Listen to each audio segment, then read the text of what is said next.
C'est vrai que c'est compliqué enfin, c'est quasi impossible, quoi. C'est frustrant, mais c'est comme ça. Quand on est jeune, on n'a pas les ressources, enfin, le capital pour partir à l'étranger en ce moment. On peut pas, voilà, il y en a qui partent avec des missions humanitaires ou quoi, mais c'est quand même difficile en tant qu'asso d'avoir ce genre de laissez-passer. Ben, donc, il y a plein d'autres choses, il y a plein d'autres projets qui peuvent être faits à distance. Je pense que Cohabitant le prouve. Et après, voilà, à Paris, en France, n'importe où, même en Europe, si ça peut être envisagé. Donc, je pense que enfin, moi, c'est vraiment comme ça que, comment dire, au premier confinement, j'ai vraiment perdu l'espoir et je me suis dit, bon, ben, c'est ça ou rien, donc ce sera rien, tant pis. Et ce que Nouma et Colette enfin, en alimentant et cohabitant et en continuant à le faire vivre, elles nous ont montré à tous, quoi, que c'était possible de faire plein d'autres choses en revoyant ces projets, quoi, en fonction de la situation de la pandémie, quoi.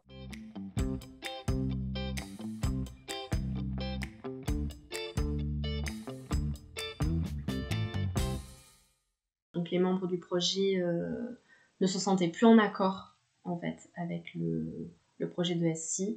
Elles trouvaient que ça perdait un peu de sens, qu'elles s'éloignaient en fait du projet principal. Elles avaient un peu l'impression de faire de l'acharnement alors que c'était pas le but à l'origine. Donc elles ont préféré l'annuler et le reporter à l'année prochaine. Voilà. Donc nous à court terme on va essayer déjà de voir si on poursuit le projet au Togo. Est-ce qu'en parallèle, on maintient le partenariat avec l'EME en France? Comment on peut organiser ça? Et bien sûr, on espère tous que la crise sanitaire s'améliore pour que les projets puissent reprendre en présentiel.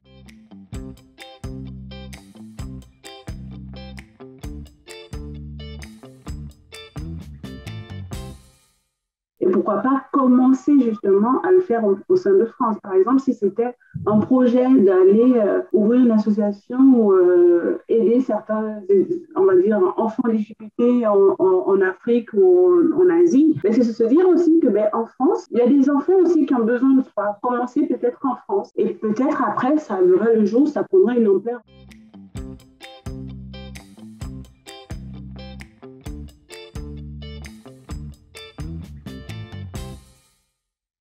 Il y a un nouveau projet qui s'est lancé cette année pendant la crise, ça s'appelle Solifood et c'est un projet de collecte alimentaire et pour distribuer des paniers gratuits pour les étudiants d'abord en difficulté et puis si le projet s'agrandit, peut-être tous les étudiants. Du coup, ça c'est un peu une perspective d'évolution parce que c'est un projet pour lequel on n'a pas d'association partenaire. Donc c'est un projet qui s'est monté vraiment juste avec des étudiants de Solidarir et puis l'aide des administrations des écoles. On s'est dit que c'était quelque chose qui répondait bien aux besoins des étudiants.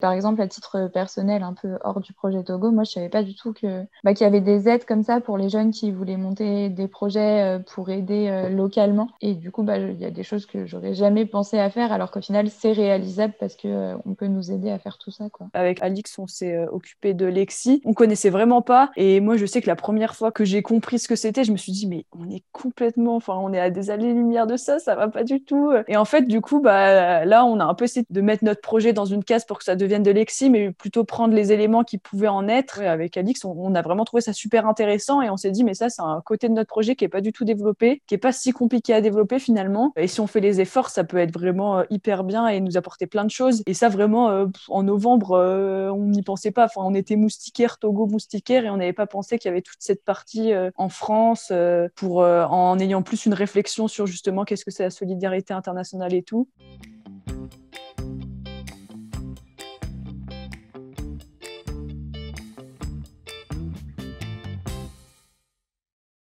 Le cas de concours des talents. Donc, c'est pour mettre en avant des talents de jeunes, mais aussi faire passer des messages d'éducation à la citoyenneté, à la solidarité internationale. Ça, on a commencé à y réfléchir pendant le confinement, donc on n'avait pas commencé avant. L'idée était là depuis quelques temps, mais on l'a formalisé du coup pendant le confinement. C'est là qu'on s'est focalisé un peu plus sur ce qu'on allait faire exactement.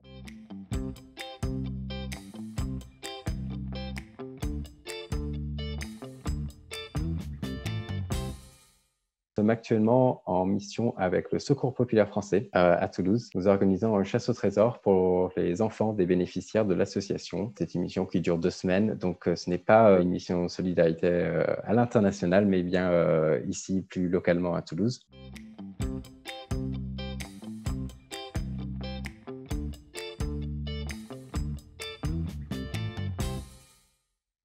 Dans les semaines à venir, on est en co-création d'un deuxième projet plutôt de solidarité locale, en fait avec la mission Camille France, donc c'est Gynécologie sans frontières. Ils ont ouvert en fait un pôle à Compiègne, en Picardie, pour faire bénéficier les femmes migrantes. C'est un peu le même principe que nous, c'est un peu des groupes de discussion où on va venir parler un petit peu de sujets autour de la santé sexuelle et de tout ce dont elles auraient potentiellement besoin vu qu'elles viennent d'arriver en France et les soucis aussi qu'elles peuvent avoir eu dans leur vie passée, etc. vis-à-vis des violences sexuelles notamment, tout ça. Donc on est en cours de construction de ce projet-là et notre but à nous, c'était en fait de promouvoir leurs actions et de relayer à tous les étudiants de sage-femme qui seraient intéressés la possibilité de se porter bénévole en tant que volontaire Camille France.